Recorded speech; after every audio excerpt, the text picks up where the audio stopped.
But if I, for example, unplug the oven, you hear the fridge kick in now, it's now 11.8. Let's pull the oven out. And we can see that the fridge is drawing probably about 4, because these are drawing about 1 and a bit each. Okay, it's still charging, but it's still taking out more than it's going in at the moment. So if this is about 10 volts showing here, that will be pulling a lot more from this unit. You have to remember with batteries, as they get closer to full, they slow down. They don't just keep on pumping it in, pumping it in, pumping it in 8 to 10 amp. This can actually charge at around 10 amp, but it won't as this gets closer to full. So we're sitting down at 4 amp, for example there.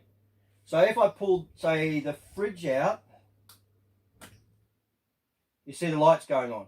So I could actually, if I wanted to mess around with it, I could see how much amperes actually go in by playing with it like so. The other thing that I want to show you, and this is very, very, very important. So that's the AC/DC charger, and you can use it in the vehicle. The best way to charge the unit in a vehicle is by using a DCDC kit. You'll see them over there. The DCDC kit contains all the cabling you need to set yourself up a proper dual system. Now, it's a DIY. You can do it in a couple of hours yourself, but if you're not inclined, you get someone else to do it. Contains a module there and instructions. You can do it as a simple adapter. The key thing is you've got to remember is a lot of vehicles have very, very substandard wiring. So they're very small. So what happens when you start pulling too much current out, you could melt the wiring. So we always suggest upgrading the cabling, even if you're going to run the module as an adapter. And it shows you how you replace the Sigma socket with an Anderson, goes to the unit, goes to the Nomad with a 10 amp fuse. Make sure you always fuse it if you're going to connect to the unit in any way, shape or form. So that's a DC-DC kit. That's available from the retailers. But if you don't want to go to that extent, easiest way is get a pocket inverter. Pocket inverter or a couple will always be able to be used on the unit itself. And when you're at the campsite, you're going to probably hook up to a solar panel. So with solar panels, if it's a regulated panel, it's going to have an MPPT controller. Let me just pop over and I'm going to grab this for you now, the blanket.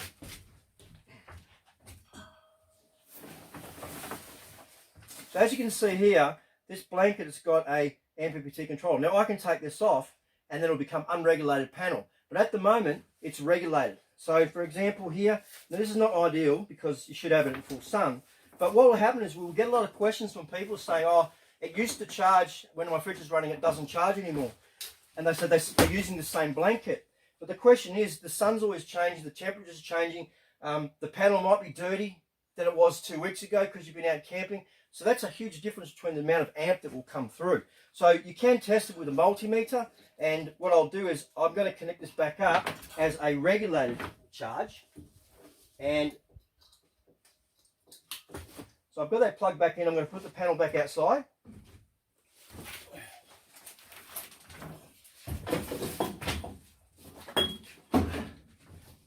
Okay, so what I'm going to do now is I'm going to take the AC/DC charger out, and then I'm going to plug this. It's now regulated because I've got the MPPT there.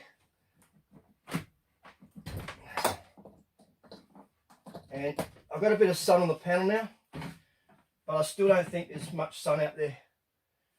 And it's not that efficient. So even though it's only drawing an amp, I would suggest, which I don't think it's even putting that in to be honest, is that if I unplug the lights, okay, it's taking a charge, but it's only taking a minimal charge. So I put that back in. I know the panel's charging at less than an amp. Now I could actually show you how that actually is. Now that will go up to 7 or 8 amp, but it's showing at the moment about half shade, half sun. So if I said it used to work, but it doesn't now, it's not necessarily the panel. It's usually the time of day. Has it got shade on it? Is the panel clean? There's so many different reasons that the light may go on and off, but the fact is it'll push the current through to the accessories, and then in left over will show there's a charge. So it will go up and down, it'll go on and off. But just so that you understand, when you put the panel in, it's a good idea to check how much charge the panel's doing. An easy way to do that is you can buy an amp meter. Let's just do it a real clunky way.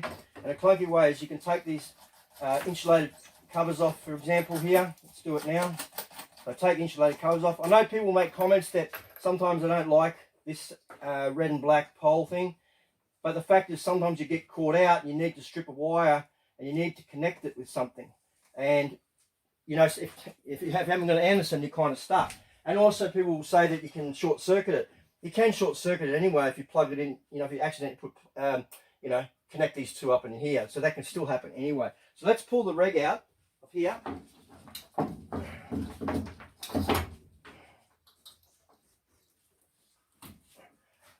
Okay, now I've got the regulator, it's out of the unit, and I've got this plugged in. It's now going through the MPPT controller, and again, there's not much light on it. It takes about 20 to 30 seconds before that will come on as the MPPT fires up, if there's enough sunlight on there. So what I would do in this case here is, that's all connected up to the, sorry, might help if I connect it up to the, sorry. There we go. You probably don't want to have as many things lying around as I've got at the moment. So as you can see now, it's unregulated. It's going to the MPPT controller, and you can see there's a little red light on there. So it's now charging. Okay. Again, I don't think it's charging it very much. I think it's probably only charging at about 1 amp. Now I can take a multimeter just to show you. That panel there is a 300 watt panel, and you think, gee, that's not very good. It's not. It's got a bit of shade on it at the moment, so it's probably only running very, very inefficiently. So what I'm going to do with the multimeter is I'm going to have a look and see actually how much amp is getting sent from the panel to the unit. Okay, so this will tell me, here we go. Okay, it's telling me that we're getting just under 2 amp. So off again. On again. Here we go. So now, yeah, it's very, very poor. It's got just under 1 amp, about 0.9, 0.8. Again, it's about 8 o'clock in the morning here in Perth. Quite a bit of shade, not that hot yet. That's going to get up to about 7 amp. But you notice if I went and plugged something else into it right now, even maybe the pocket inverter, it might actually go off. So if I plug this in now,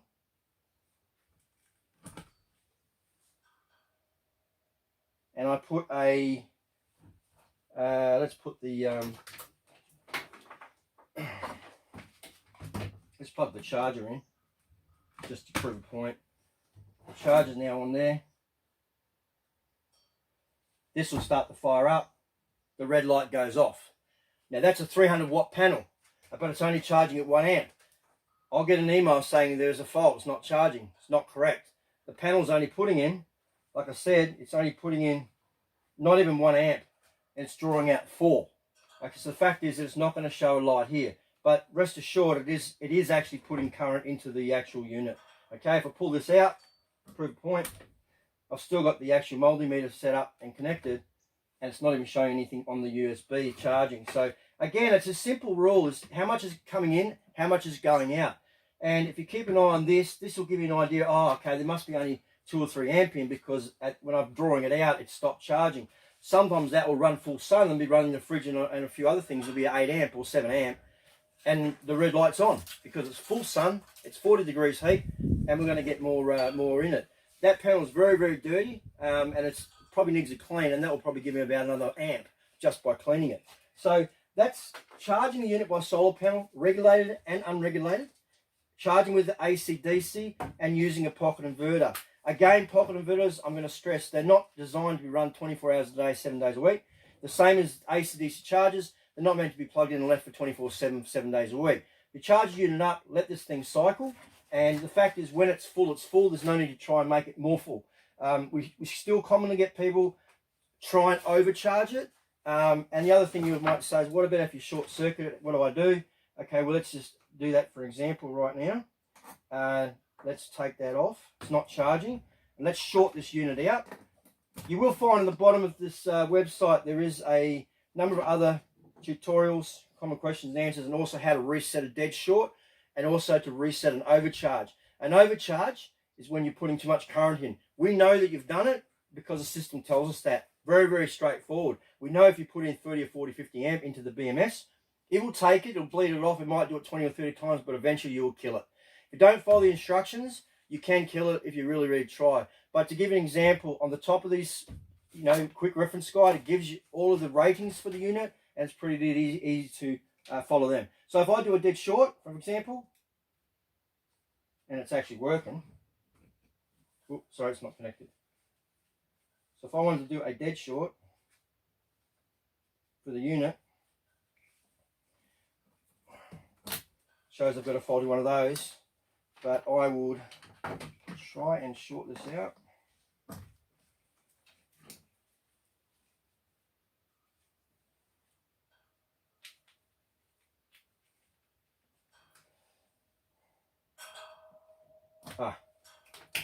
An easy way to dead short this would be to grab one of these, just plug it in here. That sticker socket obviously that is not connected, and you can see that I just went and shorted that out. But that's basically live. But yeah, look at that sticker socket. It probably doesn't have a fuse in it. We haven't fused it yet. So what would happen is dead short like that. The unit shuts down. You basically take whatever the short is off it. You can turn the unit on and off, for example. Doesn't matter. You can leave it for 20-30 seconds. Then what you need to do is put a charge back into it. Take this off. You don't need to have the AC/DC, but it's handy to have it. Plug this back on here. Okay. And the unit resets. No internal fusing and so on. So it will basically cut itself off and protect yourself. And if you do an overcharge, the key to resetting an overcharge is you need to draw out more than 1 amp for the unit, and that will reset it. So that's how we know straight away whether it's an overcharge. So you might, for example, think, oh yeah, this is solar poles. Why don't I just plug it directly to the vehicle? Plug it to the battery. Just so you know, with vehicles, the vehicle will quite happily charge at 50 amp if you let it. So that's why even if you use a DC-DC module, like we've got here in the kit, you'd still fuse it. You wouldn't try and put a 20 amp fuse to try and get more into it. It's only going to take what it can take. It's rated what it's rated. If you try and kill it, eventually you will. But if you stay within the confines of this and all the other instructions, there's pretty much nothing this thing can't run. And again, even things like, you know, for your campers, if you don't have air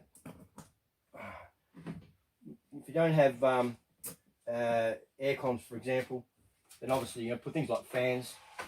Got a fan running there, so oscillating fans, Dremels, cordless, electric knives, and so on. It's quite handy to have a multimeter just so you get an understanding. But the key issue with charging the unit is to understand your solar panel and to understand that it's not necessarily the unit's not taking charge. There are so many factors with the solar panels.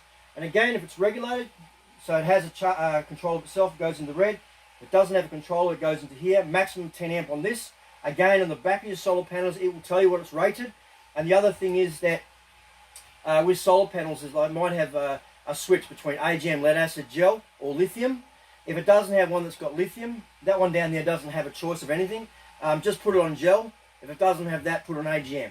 It'll still take the charge, not an issue. And if it's regulated, put it into the red one. That's a regulated input. So again, don't overcharge it and don't draw more than 20 amp at any given time. The other thing you can do is when you bring us away from your campsite, you can also use it for all your alfresco. So things like your garden lighting. Again, I've got this set up, just taking one off the rung. So this garden lighting, for example, it's the standard off the garden lighting. It's something that's connected to the transformer. I can plug that in, and these will give me off quite a lot of light. So I can run all my garden alfresco, my water pumps and all that are low voltage. I can run them all off the Nomad. So at the moment I'm in a sea container up here, and the TV as well, LCD TV runs. So everything runs off this. It cycles every day off the panels on the roof. So just gives you an idea of the versatility of the unit.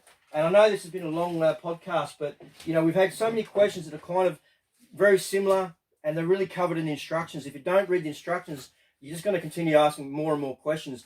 Things like, when is it fully charged? 12.5 to 12.7, discharge 8.4 to 8.8, and maximum 20 amp output at any given time. Each port's rated at 10 amp, except the Anderson, which is a 20 amp output.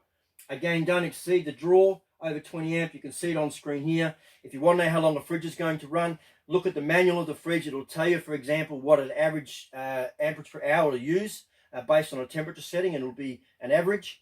And then you can work out, you've got, say, 80 amp hour in here, and that's what you can use. So, again, there are more tutorials, questions and answers, four parts below this podcast. And if you do have any other questions, you can email us at info@renewablebiz.com.au or at nomadpdu.com.au. Oh, look, I hope that's been helpful.